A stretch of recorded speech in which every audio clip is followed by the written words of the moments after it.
The Mercedes decision is going to be the talking point throughout 2021 and will no doubt dominate the headlines when we get to the summer break. It really does seem like almost every other race, a different driver is favourite for that seat, and there are different rumours pretty much every single weekend. When Russell has a good race, he's in it. When Bottas has a good race, he's in it. When Russell has a bad race, he's out of it. And when Bottas has a bad race, he's out of it as well. And all the while with Lewis Hamilton still not having a contract for 2022. So yes, this will be a big decision and the first domino that will shake up the grid for 2022. So let's take a look at what's on the table in the Russell and Bottas decision, and also, do Mercedes even need to change at all?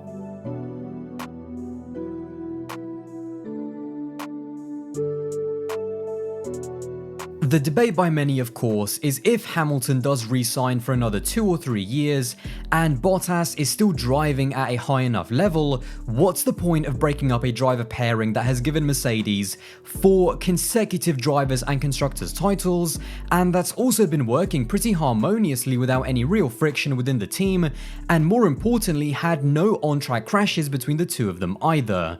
I mean, I know that I'm telling you that water is wet by saying this, but as the saying goes, if it ain't broke, then don't fix it. Lewis himself has also come out in support of Valtteri very recently and said, "Valtteri is my teammate now and we've both had our ups and downs in our careers, but as I said, I think he is a fantastic teammate and I don't necessarily see the need to change. We have worked well for many years. Valtteri has been my best teammate overall, and when I say teammate, it's not just the driver performance, it's about the team morale and how you work in the teammate environment." Now, some people have tried to make it out as if Lewis is scared to have any other driver other than Bottas who he knows he can beat in the other car. Now, I've always disagreed with this because number one, you don't become a 7-time world champion by being scared of anyone. And number two, Lewis throughout his career has probably had the hardest combination of teammates in the history of F1. Taking away the 2 seasons with Heike and the 4 with Valtteri, the 8 seasons he spent with world champions Alonso, Button, and future world champion Nico Rosberg, out of those 8 seasons, Lewis only got beaten 2 times, and that is not a bad record against 3 championship caliber drivers. However, what I do think Lewis values now more than ever is exactly what he said, a good team environment. With Alonso and Rosberg, there were endless inter-team disputes which didn't allow him or the team to perform to the best of their abilities. And so with Valtteri, not only are they still winning, but there's full transparency with no games being played behind the scenes, which could affect the team in a negative way. Before we move on, I just want to really quickly say that over 80% of the people currently watching my videos are unsubscribed, and with us being less than 5,000 subscribers away from the big 100,000 subscriber milestone, if you guys are enjoying this video or have enjoyed some of my other previous content on this channel, then don't forget to hit that sub button to support the channel and get us closer to that big 100,000 subscribers. Anyway, let's get back into the video. The truth is that there is a very strong argument that nothing needs to be changed at Mercedes even if they lose both the championships this season.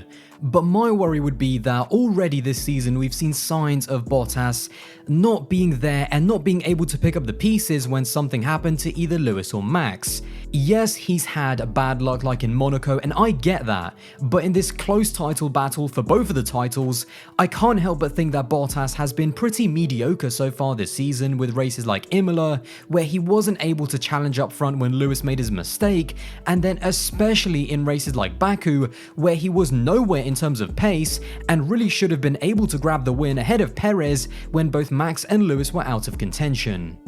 George Russell on potential alone looks to be a stronger driver than Bottas has been so far this season, and although Bottas is a reliable driver, if we get to a point in 2022 where Mercedes, Red Bull and Ferrari all have equally competitive cars, out of those 3 driver lineups with each of the drivers at their absolute limit, I would rank Carlos Sainz and possibly a 100% Sergio Perez at his best above Valtteri Bottas.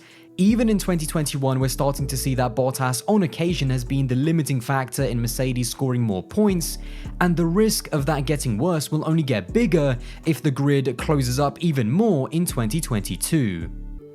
So, if Mercedes do decide to keep Bottas instead of picking up Russell, I would not call that making a mistake by any means.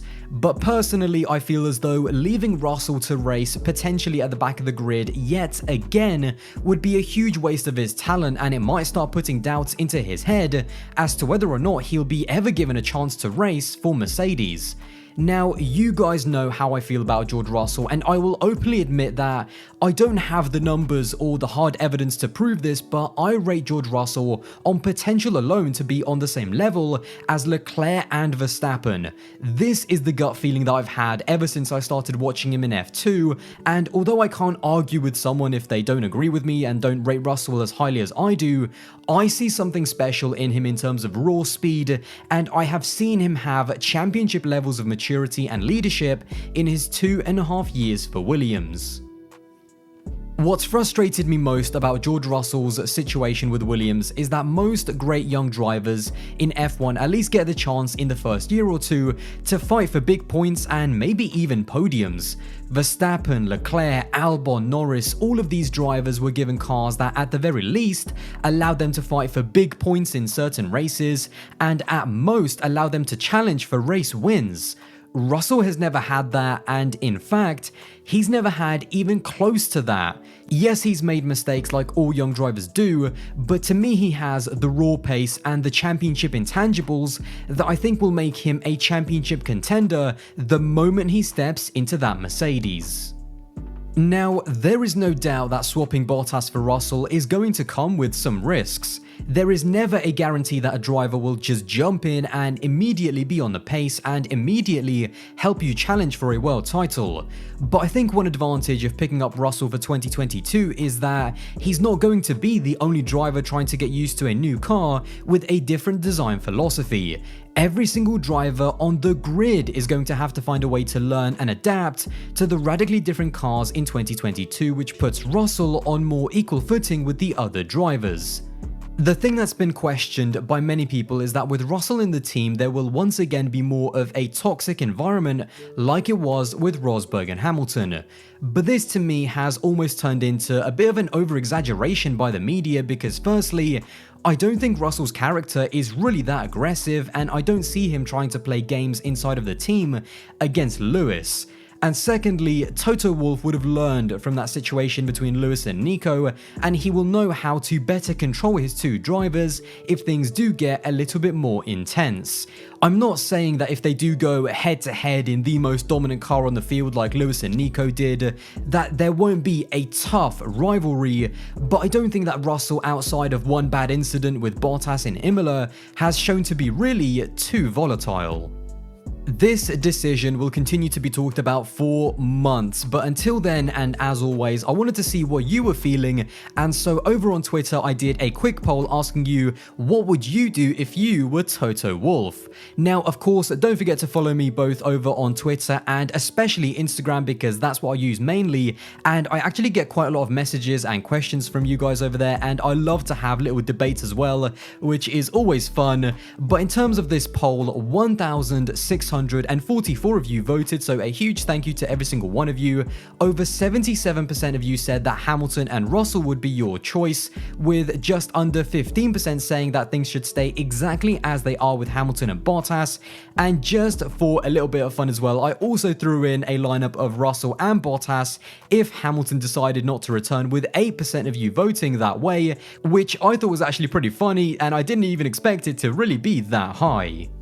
Regardless of what Toto Wolff actually does, I think Mercedes either way is in a win-win situation. They either maintain one of the most successful driver lineups of all time, or they can add a young, hungry talent who can bolster their chances of fighting against another team, but with the added risk that if Russell turns out to be very, very special, him and Hamilton might start taking points away from each other, which would make it easier for someone else. This decision is going to be intriguing, exciting, and riveting to watch all the way until the end because it will change the career paths going forward for both of these drivers.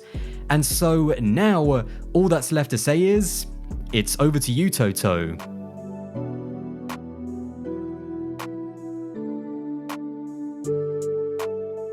So there you have it. Now let me know all of your thoughts in the comments box below. I can't wait to see what you guys say about the whole George Russell, Mercedes, Valtteri Bottas and Lewis Hamilton situation. And once again, if you did enjoy this video, then don't forget to drop a like and smash that subscribe button. We are so close to that 100k, so hopefully we get there soon. And I will see you in the next one. Bye guys.